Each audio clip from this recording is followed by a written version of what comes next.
नमस्कार, आप सभी का स्वागत डीडी न्यूज पर। मैं हूं मुकुल शर्मा। आज दिन भर में क्या कुछ खास रहने वाला है, कौन सी हैं बड़ी खबरें, इन पर हम नजर डालेंगे। लेकिन आइए उससे पहले नजर डालते हैं हेडलाइंस पर। प्रधानमंत्री नरेंद्र मोदी आज मन की बात कार्यक्रम के जरिए विचार करेंगे साझा। मासिक रेडियो कार्यक्रम की होगी 118वीं कड़ी।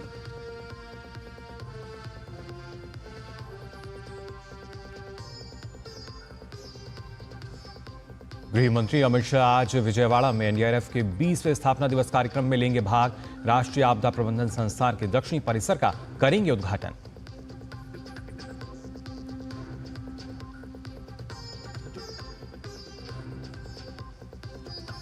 अभिनेता सैफ अली खान पर हमले का आरोपी ठाणे से गिरफ्तार। मुंबई पुलिस ने कहा, गिरफ्तार आरोपी विजय दास ने कबूल किया अपराध।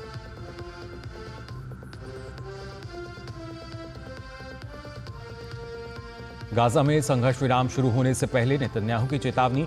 कहा, इजराइल के पास संघर्ष विराम के बाद गाजा में लड़ाई फिर से शुरू करने का अधिकार।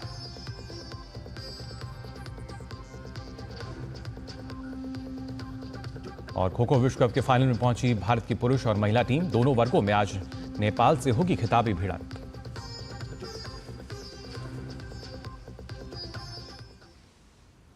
और आइए अब खबरें देखते हैं विस्तार से। आपको बता दें, प्रधानमंत्री नरेंद्र मोदी आज सुबह 11 बजे मन की बात कार्यक्रम में देश विदेश के लोगों के साथ अपने विचार साझा करेंगे।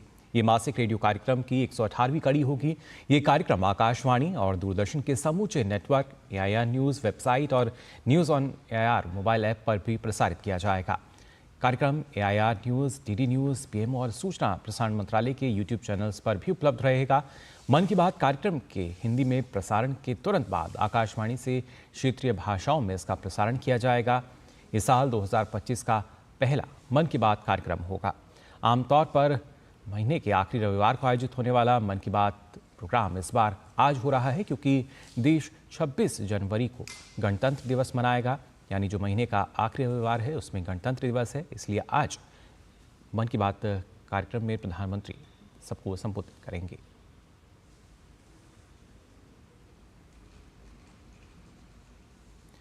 प्रधानमंत्री नरेंद्र मोदी आज सुबह 11 बजे मन की बात कार्यक्रम में, जैसा हमने आपको बताया, देश विदेश के लोगों के साथ अपने विचार साझा करेंगे। और ये मन की बात कार्यक्रम की 118वीं कड़ी होगी। इस वर्ष की अगर बात की जाए, यानी वर्ष 2025 का ये पहला मन की बात कार्यक्रम, और अब तक अगर देखा जाए तो 118वीं कड़ी, जिसमें देश विदेश के जो लोग हैं उनके साथ कहीं ना कहीं प्रधानमंत्री अपने विचार साझा करेंगे।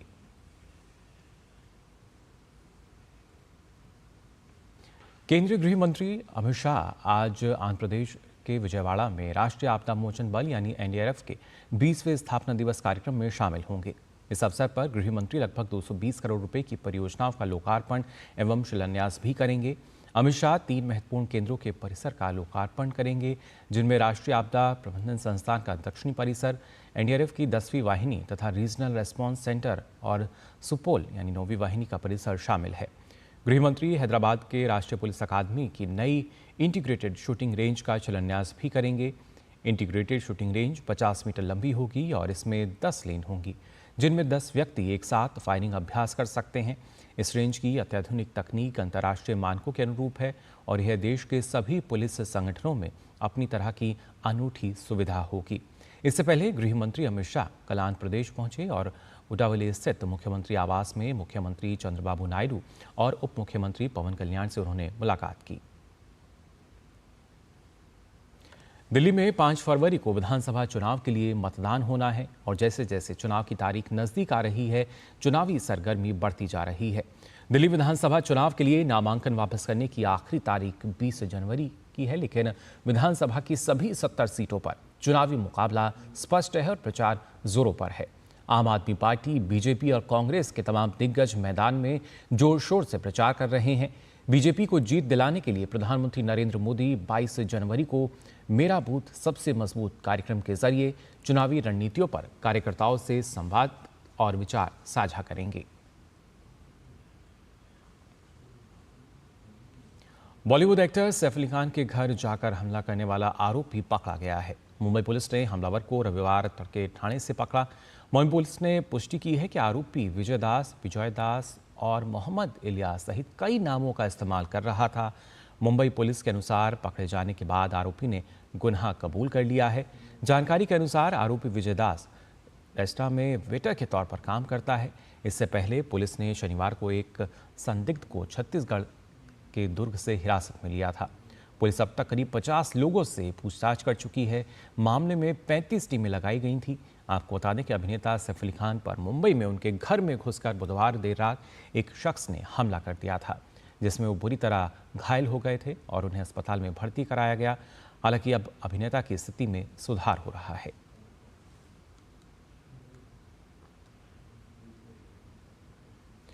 बीकानेर में स्वामित्व योजना के तहत पट्टा वितरण कार्यक्रम का आयोजन किया गया। केंद्रीय विधि एवं न्याय मंत्री अर्जुन राम मेघवाल ने स्वामित्व योजना के तहत पट्टा वितरण कार्यक्रम में शिरकत की। इस अवसर पर बीकानेर में आयोजित कार्यक्रम में अर्जुन राम मेघवाल ने कहा कि स्वामित्व योजना के तहत ग्रामीण क्षेत्रों में ड्रोन के माध्यम से भूमि का सर्वे करवाने के बाद यह पट्टा वितरण कार्यक्रम आयोजित किया गया है। इसमें हकदार व्यक्ति को पट्टा मिल सकेगा, साथ ही जमीनों में हो रहे विवादों में भी कमी आएगी। स्वामित्व योजना के तहत पूरे देश में करीब 50,000 गांव 65 लाख जो पट्टों का वितरण हुआ, जो वहाँ रहते थे उनके जमीन के अधिकृत कागज उनको आज दिए गए। वहीं विश्वकर्मा कौशल विकास बोर्ड के अध्यक्ष रामगोपाल सुथार ने कहा है कि इसके साथ ही प्रधानमंत्री आवास का रास्ता भी ग्रामीणों के लिए खुल गया है। गांव में जो लोग अपनी प्रॉपर्टी को लेकर कई वर्षों से इंतजार कर रहे थे, उनको ड्रोन के माध्यम से मैपिंग करके और जिस तरह सरकार ने पट्टे जारी किए, निश्चित रूप से बहुत ही उत्साह है। और आइए बात करते हैं दिव्य भव्य महाकुंभ की।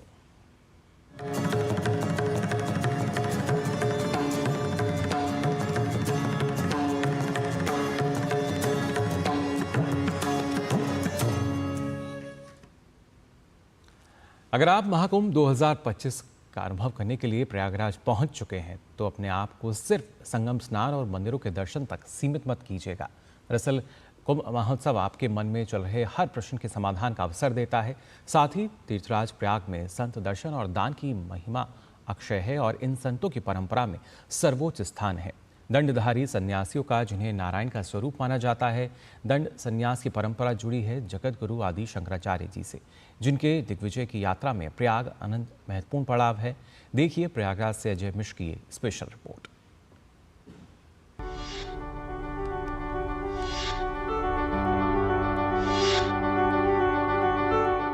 समुद्र मंथन के क्रम में प्रयागराज, उज्जैन, नासिक और हरिद्वार, इन 4 जगहों पर अमृत की कुछ बूंदें छलकने को कुंभ महोत्सव का मूल कारण माना जाता है। आधुनिक युग में कुंभ महोत्सव और कुंभ आयोजन का स्वरूप काफी हद तक बदल चुका है, लेकिन इसकी आत्मा आज भी उसी सनातन संस्कृति के साथ जुड़ी है, जिसके मूल में त्याग, तपस्या, श्रद्धा और विश्वास है। कुंभ में आए सभी संप्रदायों के अखाड़े अपनी रंग बिरंगी आभा और अपने पूरे वैभव के साथ अमृत स्नान के लिए निकलते हैं, तो लाखों श्रद्धालु उनके दर्शन के लिए उमड़ पड़ते हैं, जो महाकुंभ महोत्सव का केंद्र बिंदु है। इन अखाड़ों का सांस्कृतिक इतिहास और कुंभ मेले का आयोजन एक दूसरे के पूरक हैं।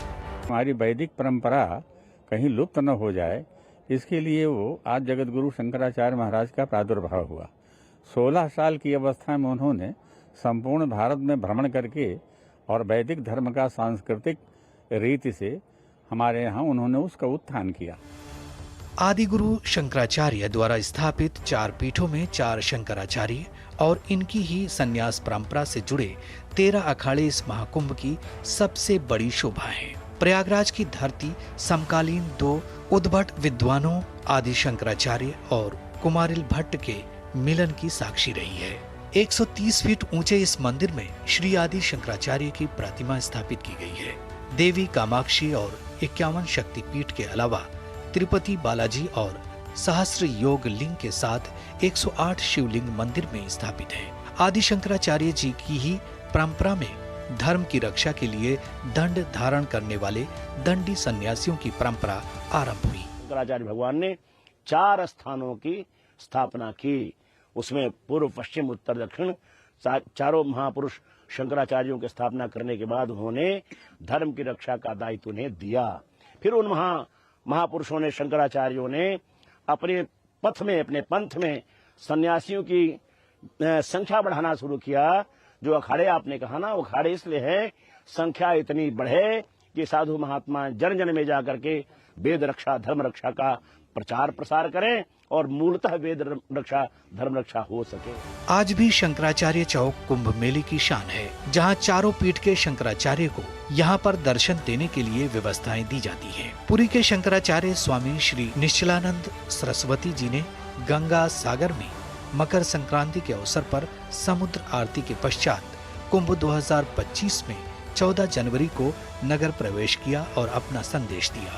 सुसंस्कृत, सुशिक्षित, सुरक्षित, संपन्न, सेवापरायण, स्वस्थ, सभ्यताप्रद व्यक्ति और समाज की संरचना में अपने जीवन का उपयोग और विनियोग हो।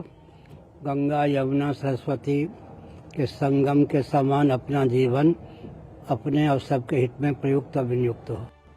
तपस्या और त्याग की संयुक्त प्रतिमूर्ति और अपना सर्वस्व त्याग चुके, यहाँ तक कि अपना स्वयं का अंतिम संस्कार कर चुके ये दंडी सन्यासी भारत को भारत के रूप में हमेशा के लिए उद्भासित करते रहेंगे। और इसीलिए अगर कोई दंड धारण किए सन्यासी आपको दर्शन दें तो इसे भगवान की कृपा समझें और यथोचित सम्मान दें। वो आदरणीय है, हमारे पूजनीय हैं, क्योंकि उन्हें हमें संसार की चिंता है, परिवार की चिंता है, उनको साक्षात अपने भगवान की चिंता है और सनातन धर्म, वैदिक धर्म की चिंता है। संगम स्थान के लिए पहुंचना तो बहुत आसान है, लेकिन स्नान का सर्वोत्तम लाभ कैसे उठाया जाए वो हम में से बहुत कम लोगों को पता है। और इसीलिए कहते हैं अमृत सबको सुलभ नहीं है।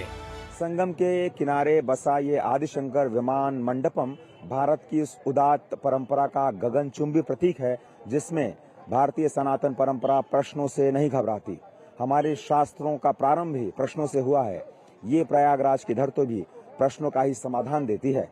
अगर आपके मन में भी कोई प्रश्न है और आप उसका समाधान चाहते हैं तो सिर्फ आपको ये पता होना चाहिए कि आपको किससे अपना प्रश्न करना है, किस तरीके से करना है। और इसके लिए आपको प्रयागराज की इस पवित्र धरा पर आना होगा और अपने अंदर प्रश्नों के समाधान स्वयं ही तलाशने होंगे। कैमरामैन सुमन के साथ अजय मिश्रा, डीडी न्यूज, प्रयागराज। कोई नौजवान बीए पास है तो कोई बीटेक, कोई विदेश की राह पकड़ रहा है तो कोई देश में उद्यमी बनना चाहता है, कुछ नेता बनना चाहते हैं तो किसी को फकीरी रास आ रही है। लेकिन महाकुंभ में युवाओं को एक ही रंग भा रहा है, वो है सनातन का। क्योंकि हर किसी की जुबान पर हर हर महादेव का उद्घोष है या हर हर गंगे का नाद है। महाकुंभ की अलौकिक आभा के बीच हमारे संवाददाता मनीष बाजपेयी ने टटोला युवाओं का मन। जब भी किसी देश का इतिहास लिखा जाता है तो युवाओं के दम पर लिखा जाता है। समाज में कोई क्रांति होती है वो युवाओं के दम पर होती है। भारत जो कि युवाओं का देश है और युवा जो कि इस समय हर जगह प्रतिभाग कर रहे हैं, और यह प्रतिभाग हमें महाकुंभ में भी दिख रहा है। महाकुंभ में देश और दुनिया से करोड़ों लोग पहुंच रहे हैं। इन करोड़ों लोगों में एक वर्ग ऐसा भी है जो नए भारत, विकसित भारत का प्रतिनिधित्व करता है, और वह वर्ग है युवाओं का। देश के कोने कोने से युवाओं की यह हुजूम कुछ नई सोच के साथ महाकुंभ आई है, जो न केवल इस महाकुंभ को नए नजरिए से देख रहा है बल्कि आध्यात्मिकता को आधुनिकता के साथ जोड़ भी रहा है।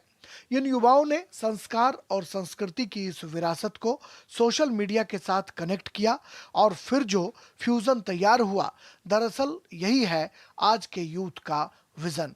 मेरा ये सौभाग्य है कि मैं सिर्फ एक श्रद्धालु के हिसाब से या एक टूरिस्ट के हिसाब से नहीं, पर एक अपना एक प्रोजेक्ट लेके आई हूँ, तो वो मेरे लिए एक बहुत ही प्राउड वाली बात है। मैं समझती हूँ कि ये कोई आशीर्वाद ही है जो यहाँ पे मेरे हाथों से ये हो रहा है। किशोरावस्था से जवानी की दहलीज पर कदम रख रहे ये युवा अनंत ऊर्जा का स्रोत हैं। इनकी अभिलाषाएं भी बेशुमार हैं आईएएस की परीक्षा की तैयारी कर रही आयुषी और अपर्णा ने महाकुंभ के डोम सिटी प्रोजेक्ट में अपनी सेवाएं देना इसलिए स्वीकार किया कि ये अनुभव उनके लिए अलग होगा। इससे न केवल लोगों की सोच को समझने का मौका मिलेगा, बल्कि भविष्य में वो अपने अनुभव के इस संसार के साथ आगे बढ़ सकेंगी। मैं यहाँ पे आई डोम सिटी जैसे लोगों ने मुझे हायर किया, so I am very excited because मुझे यहाँ पे जॉब के साथ साथ मुझे एक्सपीरियंस मिला। मैंने अपने हर फेज में physically, mentally, attitude level, everything is मेरा परफेक्ट हो गया है। ये आज का युवा है जो आधुनिक भी है और आध्यात्मिक भी, सोशल मीडिया इन्फ्लुएंसर भी और संस्कारी भी। महाकुंभ दरअसल इन युवाओं का भी महाकुंभ है, जहां अलग अलग विचार के युवा हैं जिनकी अपनी समझ है महाकुंभ को लेकर। मानो तुम्हें गंगा माँ हूँ, मानो तुम्हें बहता पानी। मैं यूथ हूँ, ऑफ कोर्स बहुत सारी चीज़ें होती है, जब आप इस एज में होते हो तो बहुत सारी नेगेटिविटी आपको वो करती है, अट्रैक्ट करती है। तो that's why sir, when ever जब भी मुझे डिस्ट्रैक्टेड फील हुआ, मैंने जब भी स्पिरिचुअली जाके उस चीज़ पे देखा तो फिर वो मुझे बहुत मिनिमल लगा। वो डिस्ट्रैक्शन मेरा अपने आप एक कहते हैं ना डिलीट हो गया। इन्हीं युवाओं में से एक है शिवम पांडे। जब से महाकुंभ की शुरुआत हुई है तब से शिवम लगातार कुंभ के मेले में आते हैं और लगातार संतों के साथ बैठना, उनसे बात करना और उनके साथ वीडियो बनाना उनके शौक में तब्दील हो गया है। शिवम का भी मानना है कि युवाओं के ऊपर एक बड़ी जिम्मेदारी है और वह है अपने राष्ट्र की विरासत को दुनिया तक पहुंचाना, और शिवम अपनी इस जिम्मेदारी को बखूबी समझ भी रहे हैं। महाकुंभ जो चल रहा है तो इसमें आप देखेंगे कि ज़्यादातर जो भी प्रबंधन और जो भी संचालन का कार्य है वो युवा ही संभाल रहे हैं। हम लोग सोशल मीडिया में हैं, तो हम लोग ये चाहते हैं कि मेले के अंदर जो भी बाबा आ रहे हैं और जो भी चीज़ें घट रही हैं, तो हम सोच रहे हैं कि उसको सोशल मीडिया के थ्रू हम लोग लोगों तक पहुंचाएं। बात सिर्फ इतनी ही नहीं है, आज भारत का युवा सोशल मीडिया के साथ साथ संस्कृति और संस्कार को भी जी रहा है। कुंभ में ऐसे युवा आसानी से हर जगह दिख रहे हैं जो मस्तक पर त्रिपुंड धारण किए हर हर महादेव का नाम उच्चारित कर रहे हैं। साथ ही वो अपनी संस्कृति पर अभिमान भी कर रहे हैं। जब भी राम का नाम आता है तो बाल्यकाल से लेकर युवा अवस्था तक उन्होंने पूरा का पूरा इतिहास लिख दिया। जब कृष्ण का नाम आता है तो उन्होंने अपने युवा अवस्था में बचपन से लेकर युवा अवस्था तक उन्होंने सारे करिश्मे दिखा दिए। जब शंकराचार्य का नाम आता है तो चारों मठों की उन्होंने स्थापना कर दी। जब स्वामी विवेकानंद का नाम आता है तो 32 साल तक आते आते उन्होंने पूरी दुनिया में सनातन का परचम लहरा दिया। ये युवा ही है जिसने भारत को भारत बना दिया, और महाकुंभ में युवाओं का ऐसा ही प्रतिनिधित्व हर काम में दिख रहा है। कैमरामैन सत्यप्रकाश, सहयोगी केशव के साथ मैं मनीष बाजपेयी, डीडी न्यूज प्रयागराज। तो जाहिर तौर पर जो युवा हैं वो किस तरीके से देखिए प्रतिनिधित्व करते नजर आ रहे हैं इस महाकुंभ में भी, और खासतौर से प्रयागराज में जो महाकुंभ चल रहा है इसमें युवा बड़े पैमाने पर भक्ति और उत्साह के साथ अगर देखा जाए तो आस्था के रंग में सरोबोर पूरी तरीके से नज़र आ रहे हैं। और जैसा कि हमारे जो साथी हैं वो बता रहे थे कि किस तरीके से यहाँ पर लगातार अब माथे पर त्रिपुंड लगाए जो युवा श्रद्धालु हैं वो हर जगह नज़र आते हैं, सेवा भी कर रहे हैं, और कहीं ना कहीं प्रतिनिधित्व का एक जो सोच है, सकारात्मक सोच, वो भी उनमें नज़र आती है। और किस तरीके से वहाँ एक अलग उत्साह जो है युवाओं में नज़र आता है, आइए देख लेते हैं। माथे पे त्रिपुंड है और हाथों में संगम का पवित्र पानी है।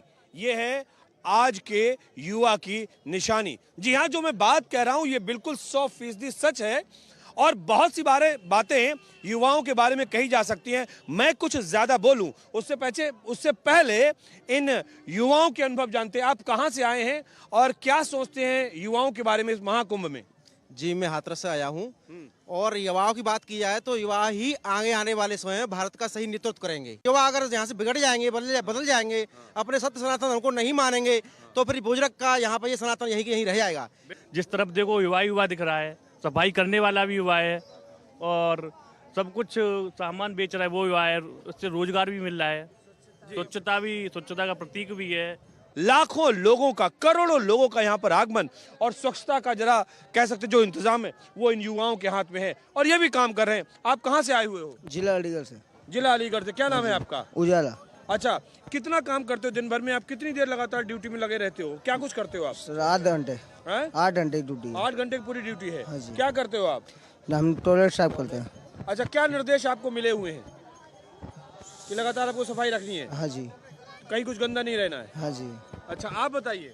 हाँ जी सर, गंदा रहना, गंदे होने के मतलब जो है हमें ही गंद रखते हैं, ऊपर शिकार हो जाती है। अच्छा, तो गंदगी पसंद नहीं है, इसमें घूमते फिर रहे चारों तरफ टॉयलेट के लिए। अच्छा, सफाई करते फिर कहीं घाट पे, कहीं कहाँ। युवा ही अतीत में था, युवा ही आज है, और भविष्य के भारत का नेतृत्व भी यही युवा है, जो कि संस्कारवान है, जो धर्म के प्रति अडिग है, जो सनातनी है। और कह सकते हैं पूरे विश्व में अगर भारत का परचम लहराएगा तो ये इन युवाओं के हाथ से ही धर्म ध्वजा आगे बढ़कर जाएगी और ये पताका फहराएगी।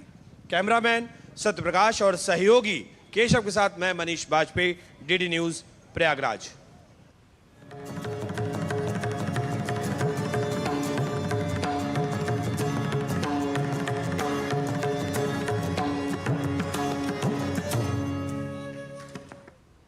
तो ये तो बात हुई दिव्य भव्य महाकुंभ की, लेकिन खबरों का सिलसिला आगे भी जारी रहेगा। हम यहाँ रुकने एक छोटे से ब्रेक के लिए।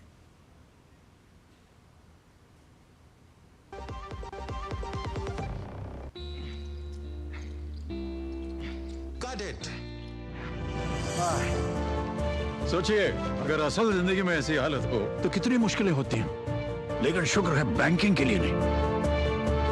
अगर आपकी उम्र 70 साल से अधिक हो या आप दिव्यांग हो तो बैंक आपको कुछ जरूरी बैंकिंग सुविधाएं घर बैठे बैठे दे सकता है। आरबीआई कहता है जानकार बनिए, सतर्क रहिए।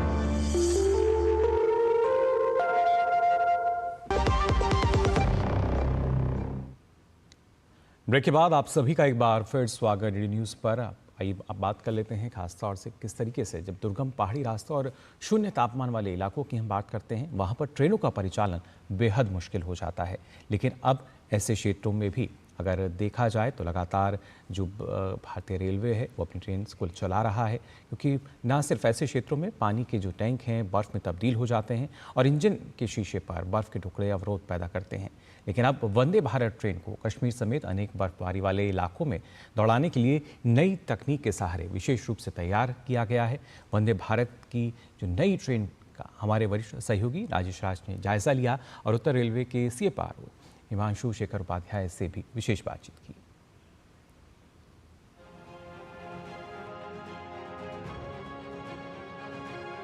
इस ट्रेन में वो तमाम तकनीक मौजूद हैं जो बर्फ से लड़ेंगे और निर्बाध गति से आराम से इस ट्रेन का परिचालन पर्वतीय क्षेत्रों में, पहाड़ी क्षेत्रों में, दुर्गम इलाकों में हो सकेगा। ये हम जानने के लिए चलेंगे ट्रेन के भीतर और वहाँ बातचीत करेंगे CPRO नॉर्दर्न रेलवे से। बातचीत करेंगे CPRO नॉर्दर्न रेलवे से जो हिमांशु शेखर उपाध्याय हैं। देखा जाता है कि जब बर्फबारी होती है तो पत्थर धर धर धर गिरता है शीशे पर, तो क्या किस तरीके से इसका परिचालन होगा, कितना प्रोटेक्शन होगा कि शीशा ना टूटे और पटरियों पर कैसे दौड़े? ये जो विंड स्क्रीन है इसकी ड्राइवर की, आप देखें ये डबल लेयर्ड है, 2 लेयर, एक बाहरी लेयर एक आंतरिक लेयर और बीच में एलिमेंट है इनविजिबल, तो एक तरह से 3 लेयर है इसमें। तो इसमें क्या है कि जो हीटिंग एलिमेंट है वो इसको जो विंड स्क्रीन का ग्लास है इसको गर्म रखते हैं। गर्म होने के कारण बर्फ़ यहाँ आएगी भी, स्नो आएगी भी, तो वो मेल्ट होकर नीचे या ऊपर की तरफ हवा के ज़ोर से चली जाएगी, वो यहाँ पे चिपकेगी नहीं, तो ड्राइवर को आगे का जो भी ट्रैक होगा, सिग्नल होगा, आसानी से दिखेगा। दूसरा, यदि कोई बर्फ़ बची खुची रह जाती है या मॉइस्चर की वजह से भाप आ जाती है, उससे बचने के लिए ये जो इनके वाइपर हैं, वाइपर के जो वॉशर्स हैं उसमें से गर्म पानी स्प्लैश होगा, उसकी फुहार आएगी जिससे कि बची खुची बर्फ़ हट जाएगी और साथ ही साथ अगर वेपर वगैरह आता है या भाप जैसी कुछ आती है जो विजिबिलिटी इम्पेयर करती है तो वो भी हट जाएगी। इस रेक को -0 टेम्परेचर पर भी इफेक्टिव रहना है यहाँ के थर्मोस्टेट को, इसलिए इसमें जो थर्मोस्टेट लगा है वो बेहतर क्वालिटी का है। अलग से डक्ट भी दी गई है जिस ब्लोवर की, ताकि आराम से इसमें जो है लोग बैठ सकें और टेम्परेचर रेगुलेशन बेहतर तरीके से हो सके। अमूमन देखा जाता है कि बाथरूम में AC या ब्लोअर नहीं होते हैं, जी, जिसकी वजह से लोगों को काफ़ी ठंडा लगता है। जी, तो उसका प्रोटेक्शन इसमें रहेगा? बिल्कुल रहेगा, और चूंकि इस ट्रेन को डिज़ाइन किया जा रहा है 0 से कम डिग्री, -10, -15 डिग्री में चलने के लिए, तो बहुत ज़्यादा ठंड होती है और अंदर टेम्परेचर 20-25 डिग्री के आसपास मेंटेन होगा। उससे अचानक से आदमी निकल के -10 में पहुंचेगा तो परेशानी हो सकती है उसको। इसके लिए यहाँ पे भी वेंट दिए गए हैं ब्लोअर के। जो हमारे वाटर टैंक होते हैं और वाटर टैंक की जो बाकी वाटर सप्लाई पाइप्स होती हैं उनमें पानी बर्फ़ में कन्वर्ट हो जाता है, जम जाता है, जिसकी वजह से वाटर सप्लाई नहीं हो पाती है। तो वहाँ वाटर सप्लाई इस रेक में बनी रहे माइनस में भी, इसके लिए जो वाटर टैंक हैं और जो सप्लाई पाइप हैं उनमें इंसुलेशन, सिलिकॉन इंसुलेशन पैड दिए गए हैं और हीटिंग एलिमेंट दिए गए हैं, ताकि ये रेक जो है इसमें ठंड में भी, बर्फबारी में भी पानी न जमे। कि ये ट्रेन मुश्किल हालात में चल पाएंगे और 0 डिग्री टेम्परेचर भी जहां पर होगा वहां पर इस ट्रेन का परिचालन सुनिश्चित किया जा सकेगा। कैमरामैन मोर मुकुट शर्मा के साथ दिल्ली से मैं राजेश राज, डीडी न्यूज़ के लिए। और आपको बता दें, राष्ट्रीय आपदा मोचन बल यानी एनडीआरएफ 19 जनवरी यानी आज अपना 20वां स्थापना दिवस मना रहा है। इस अवसर पर केंद्रीय गृह मंत्री अमित शाह आंध्र प्रदेश में राष्ट्रीय आपदा प्रबंधन संस्थान के दक्षिण परिसर का उद्घाटन भी करेंगे। एनडीआरएफ की स्थापना प्राकृतिक और मानव निर्मित आपदाओं के दौरान विशेष भूमिका निभाने के उद्देश्य से की गई थी। नवीनतम अत्याधुनिक उपकरणों से लैस ये बल देश और अंतर्राष्ट्रीय स्तर पर आपदा प्रतिक्रिया कार्यों को अंजाम देने में सक्षम है। राष्ट्रीय आपदा मोचन बल एनडीआरएफ 19 जनवरी को अपना स्थापना दिवस मनाता है। इस अवसर पर केंद्रीय गृह मंत्री अमित शाह आंध्र प्रदेश के कृष्णा जिले में राष्ट्रीय आपदा प्रबंधन संस्थान एनआईडीएम के दक्षिणी परिसर और एनडीआरएफ की 10वीं बटालियन के मुख्यालय का उद्घाटन करेंगे। एनडीआरएफ की स्थापना 19 जनवरी 2006 को आपदा प्रबंधन अधिनियम 2005 के तहत की गई थी। वर्तमान में ये बल अपनी 16 बटालियनों के जरिए मानवीय और प्राकृतिक आपदाओं के दौरान विशेषज्ञ सहायता प्रदान करता है। देश में इसकी उपस्थिति 28 रीजनल रिस्पांस सेंटर आरआरसी और 24 टेक्निकल प्रीपोजिशनिंग लोकेशन टीपीएल सहित 68 स्थानों पर है। एनडीआरएफ की प्रत्येक बटालियन में 18 विशेष खोज और बचाव एसएआर टीमें हैं, जिनमें engineer, technician, electrician, dog squad और मेडिकल पैरामेडिकल कर्मी जैसे विशेषज्ञ शामिल हैं। Home Minister is visiting Vijayawada. He will be inaugurating the campus of the 10th Battalion of NDRF. Apart from that, he will also be inaugurating our RRC at Supol in Bihar, and he will be laying the foundation stone of RRC in Gorakhpur in UP. अपनी स्थापना के बाद से NDRF ने 12,000 से अधिक operation किए हैं और 1,58,000 से अधिक लोगों को बचाया है। वहीं विभिन्न आपदाओं के दौरान 8.5 लाख से अधिक लोगों को सुरक्षित निकाला है। वर्ष 2024 के दौरान एनडीआरएफ ने देश के विभिन्न हिस्सों में रिकॉर्ड 1038 ऑपरेशन किए। इस दौरान 4,000 से अधिक लोगों की जान बचाई और 63,000 से अधिक लोगों को सुरक्षित निकाला। एनडीआरएफ के पास आपदाओं के दौरान देशी नहीं बल्कि अंतर्राष्ट्रीय स्तर पर कार्य करने का समृद्ध अनुभव है। एनडीआरएफ ने 2011 में जापान ट्रिपल डिजास्टर, 2015 में नेपाल भूकंप और 2023 में तुर्की भूकंप के दौरान राहत और बचाव कार्यों में महत्वपूर्ण भूमिका निभाई थी। We handle lot of disasters of various categories. So NDRF has experience and expertise in handling flood disasters. राष्ट्रीय आपदा मोचन बल भूकंप, बाढ़, भूस्खलन समेत अन्य आपदाओं के दौरान राहत और बचाव कार्यों में महत्वपूर्ण भूमिका निभाता है। अन्य संलग्न एजेंसियों के साथ समन्वय कर ये बल बचाव और राहत कार्य को संपूर्णता प्रदान करता है। एनडीआरएफ की सभी बटालियन तकनीकी दक्षता से युक्त हैं और विभिन्न प्रकार की विशेषज्ञ योग्यताओं से सुसज्जित हैं। प्राकृतिक आपदाओं से निपटने के साथ साथ ये बल अपनी टुकड़ियों के माध्यम से रेडियोलॉजिकल, जैविक, नाभिकीय और रासायनिक आपदाओं से निपटने में भी सक्षम है।